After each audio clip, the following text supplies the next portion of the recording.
later I realized, oh, they were telling me to shut up because I'm talking too much. And that's a paradox because no one who doesn't like talking makes a podcast. Welcome to Mosaic of China, a podcast about people who are making their mark in China. I'm your host, Oscar Fuchs. So for this special end-of-season wrap-up, I asked my friend and fellow podcaster Josh Ogden-Davis to join me for a chat. I hope you enjoy our discussion about some of the things that go into creating the podcast. We talk about stuff like interview techniques, the editing process, and some of the show's influences. But the main reason for recording this episode was to announce what's coming next, so please listen in until that part at the end. Thank you, Josh. I'm in your glorious apartment. This is where the magic happens with your podcasts. You do how many podcasts? So I do one podcast that's in English, and that's Mandarin Slang Guide. And that's an interview-based podcast like yours. Whereas you're focusing on bringing out people's stories, I'm focusing on getting some words that people who are learning Chinese will not get from their Chinese class. So slang words mostly, or words that are only used in certain industries, or words that are very fascinating for the current cultural moment. Aside from that, I have maybe 3 or 4 podcasts that are in Mandarin.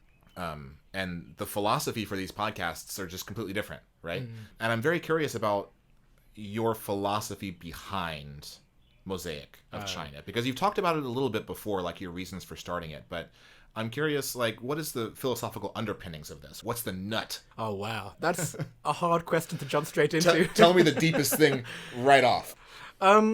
It's really about trying to get some information through the stories of human beings. It's as simple as that. Mm-hmm. And it's not many people who would actually gravitate towards this podcast. You know, if you're outside of China, maybe you could learn something about China, but you're not going to seek it out. People are just a bit scared of China, and you know, they would rather it didn't exist than try and seek out stories to help explain it. Yeah, can it just go away? It's going to stop being an issue. Yeah, which is what I'm trying to bridge, you know.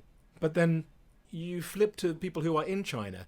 Those guys, they're also hard for me to reach with this podcast, because a lot of those guys, they're the kind of people who often think that they know everything already. So already my audience is basically on either side of that spectrum, just people who are naturally curious, who want to hear from different angles, and who have the ability just to say, okay, well, maybe I can learn something new from people who are living different lives. You've done 30 episodes of Mosaic of China. That's a lot of episodes. That is a lot of stuff. What have you learned over the process of producing so much content in season 1? Right. More often than anything, it's just about the different personalities. How different people live their lives in different ways. And most chats, even though they're so different, I end up leaving the conversation thinking, oh, they're just like me. Yeah. Right? Yeah.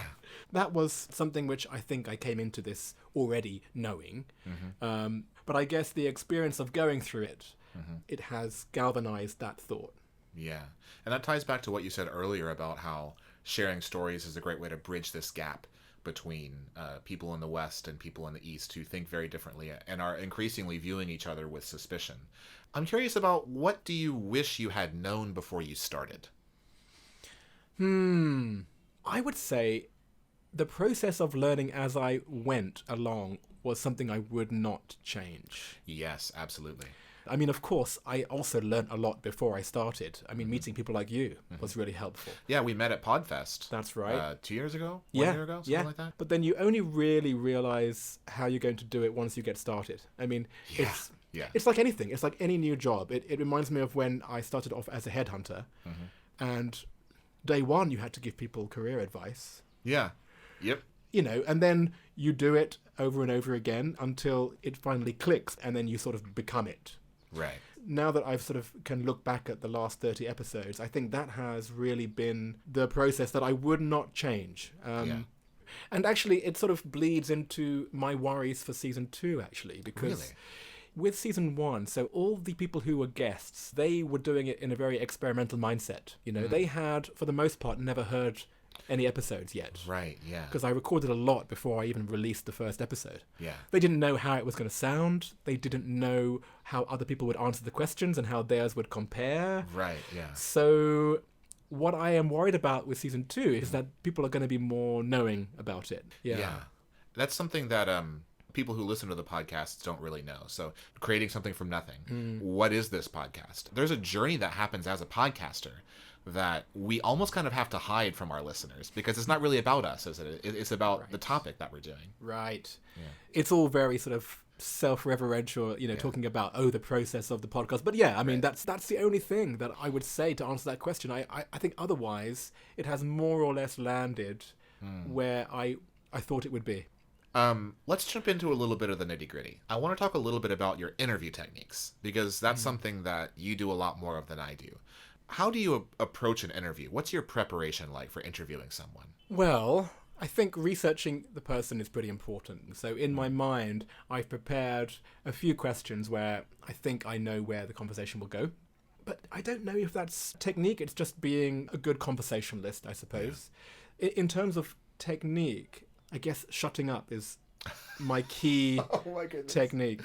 Just shutting up. Because when I talk normally, and I think this is a normal conversation, I'm always interrupting. It's just a terrible habit of mine. I'm listening, but I'm talking a lot. Yeah. And the technique I use in interviews is just every second saying, Oscar, shut up. Oscar, shut up. Like people who know me would be quite surprised at how little they hear me. Yeah. We have that in common. I remember after my first episode of MSG, I sent it to a lot of friends and I asked for people's opinions. And one person very generously said, I would love to hear more from this guest. They phrased it in a way that I understood it to mean that this listener really liked this guest. And later I realized, they were telling me to shut up because I'm talking too much. And that's a paradox because no one who doesn't like talking makes a podcast. But one of the most important things about having a podcast is knowing when not to talk. Yeah. And I figured you're going to hear my voice across those 30 episodes. Yeah. Anyone listening would have quite enough of my voice. Thank you very much. Yeah. What do you tell a guest before the interview? How do you prep your guest for the interview? I try to talk on mic for quite a while before I start. So it's not just turn the mic on, we're starting, because if you do that, then suddenly you forget how to talk. Yeah. So I guess that's one technique. I think the other one is something which I learnt as a headhunter, which was to mirror their energy and not they are mirroring my energy, so that when you hear the podcast, like there'll be quite different feelings in different episodes. Some will be quite slow and thoughtful and ponderous, and some will be a little bit cheeky, some will be serious, some will be light. And generally speaking, that's because I'm adapting to what they want to do. And that, I think, gives the variety. Yeah. So that is a good way of making people feel that they are in a space which is sort of for them. The thing that I put into practice most of all is, people call it deep listening, but it's just a way that you're concentrating carefully on what people are saying. And that is helpful in a way that you can make connections with what they may have said earlier in the conversation. Where if you were listening a bit more casually, you probably wouldn't have the equipment to do that. And you're so good at that. My attention span is so short. But it doesn't come naturally to me either. Like at the end of an interview, I'm exhausted. Yeah. Yeah.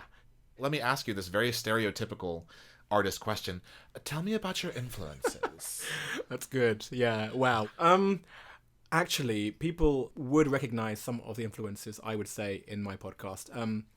The piece about bringing in an object, that was heavily influenced by a British show called Desert Island Discs. And that is a show that's been running in the UK for, it must be 30, 40 years. Somebody will correct me on that. And each guest brings in 6 discs back in those days, which are basically music singles, which in some way tell a story of their life. And most Brits would have heard about that program. And it just means that the guest is pre-prepared with something. They want to justify their choice in a way, which I think is very useful. So that was definitely a big influence. I've listened to that for God knows how many years. Another influence was Humans of New York.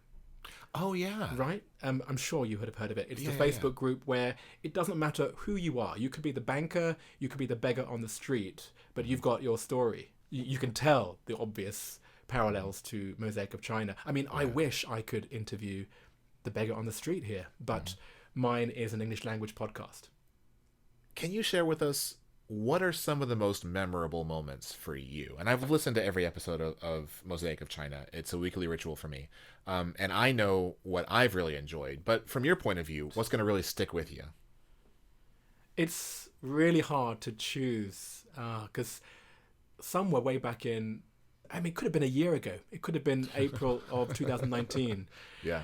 And the funny thing that I've been doing is I did the interview and then waited quite a long time before doing the edit.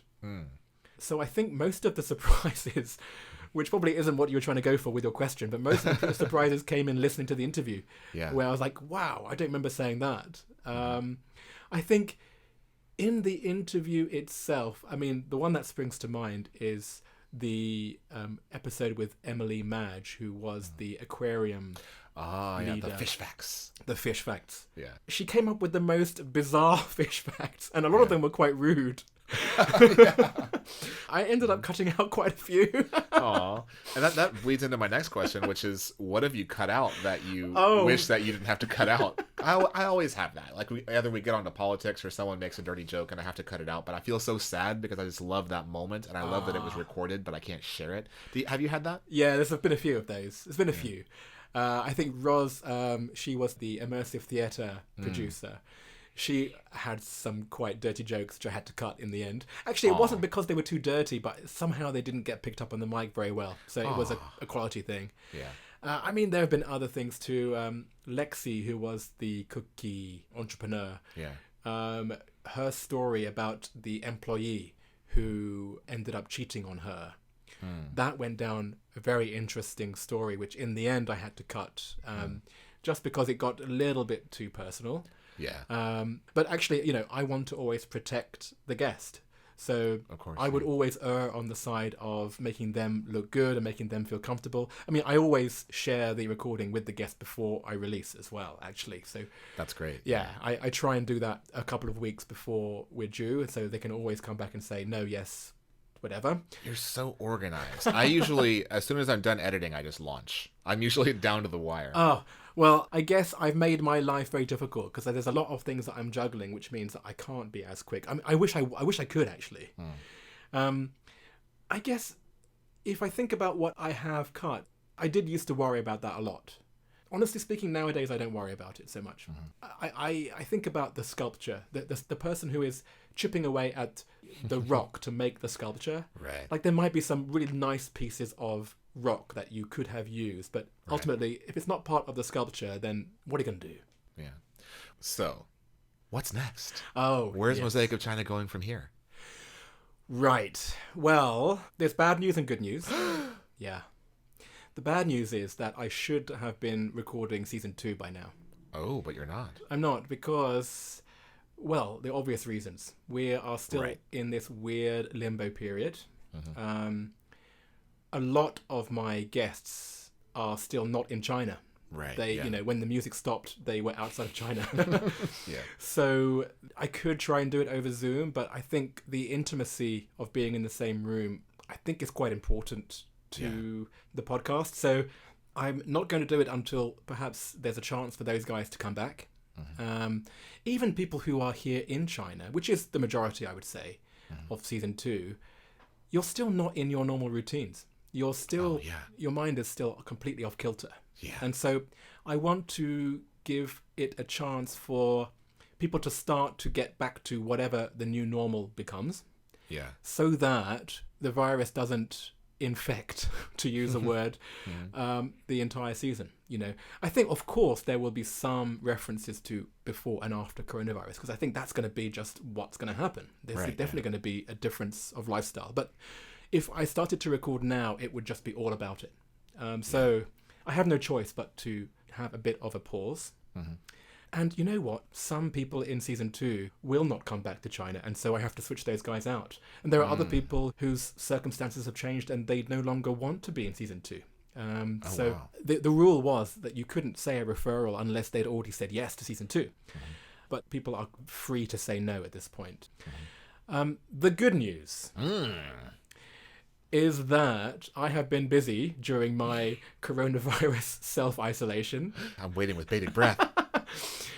The beauty of the 10 questions at the end is that now I can edit down the podcasts and do special compilation episodes of how everyone answered those 10 questions. Okay. So this is what I've been doing for the last 2 months. I've just compiled them into special episodes on your favorite China-related fact or on your favorite place to hang out. Yeah. And each of them really work well as a compilation episode. Yeah, I never thought about that. I hadn't thought about it either, to the extent that I thought, oh, well, I'm going to sit down and actually do it, because who has the time to do that? Well, actually, I did have the time. Yeah.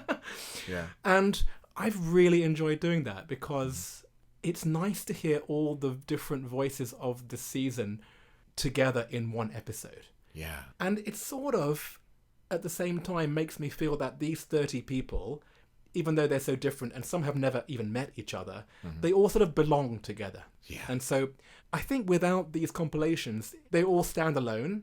And I think with these compilations, they now form something which is sort of more one unit, which I've really enjoyed. So I have 10 episodes now, which I will release every 2 weeks. Oh, wow, yeah. So that means I've got some content which I can drip out in the next 20 weeks, which hopefully will give me some time to, towards the end, start to record season 2. So at the end of that process, hopefully I'll be ready to release season 2. Yeah. That's fantastic. And these are going to be, I think, great episodes for a number of reasons. For all the reasons that you mentioned, but also because they have such great potential to reach out to people who aren't in Mosaic of China right now. Like if on my feed something came up that said 30 people's answers to the best places to hang out in Shanghai, I want to know the best places to hang out in Shanghai. Right. Favorite facts about China. I want to know all these facts. Like, this has great outreach potential. I agree. And also, like, when it comes to engaging the people who are in those WeChat groups, who have been sitting there quite quietly for most of the time, thanks to me bullying them, this allows me to say, okay, it's going to be the episode on your favorite China fact. Now's the time for you guys to share your favorite China fact. This is such a brilliant idea. It's almost like you had this planned from the very beginning. This is such a serendipitous thing to do. Yeah, this is like, you know, people talk about the virus has allowed me to be more creative and to look at things in different angles. And I think that's kind of what was inspiring me to do this. Yeah. And I'm especially proud of the KTV answer, because I even went and got the music that they said and have put it on the bed of what they're saying. However, I can't release it. Copyright. Because of copyright. Right. I've made the episode, so if somebody wants it, then they can email me and I'll share it privately, but I can't publicize that one. Excellent. Well, I'm very much looking forward to all of that. Yay! I want these episodes. I want these compilations. Well, I love what you do. I love how engaged you've been with my project and how helpful. Like, not just you, actually. There have been other people who have been also as generous, but you in particular have been so kind to always give me an answer and to have reached out and helped. And so I really appreciate that, and I wanted to make sure that your mark is also in this season. Oh, well, I'm very happy to do it, and I think that there's real value in helping out other people as well. There are so many people in this day and age. Everyone's got a podcast, right? But not everyone's doing it well, and so I'm happy to help out where I can when people are making good content that I enjoy listening to. Well, the same goes for you, and let's end this podcast on this tone of mutual appreciation. Oh, I can hear the background music coming in now. Oh, the episode's almost over. Thank you, Josh. I'll make sure that is exactly what we do, and it'll sound so smooth that you'll think I'm a pro. I have every confidence. Well, if you want an example of what I meant when I said I was afraid for future guests being too knowing about the podcast, listen no further than that ending. Thank you again to Josh for giving up his time and his apartment for this interview. I should mention that he also gave up a glass of Sichuan pepper-infused rum, which started to have its effect during the interview, so apologies if I sounded more slurred and giggly than usual. That was me experiencing Josh's interview technique right there. Just a reminder, if you're a fan of Mandarin, please check out his MSG Mandarin Slang Guide podcast. He also has a really engaged group of fans on WeChat, which is a lot of fun to be in. I've posted some photos from the conversation on my WeChat group, of course. Please add me there on Oscar10877 and I'll include you there. Or you can just follow Mosaic of China on Instagram or Facebook. Only one correction to make. It was about Desert Island Discs, the British radio show. It was actually first broadcast in 1942, which makes it not 30 or 40, but 80 years old. So I'm looking forward to Mosaic of China also being around that long. It will be the year 2100, and I'll make sure that this podcast is automatically implanted into your brain. I did all my other thank yous at the end of Octo's episode last week, so all that remains for me to say is that I will see you in 2 weeks' time for the first of the compilation episodes, which will be on the subject of favourite travel destinations within China. See you then!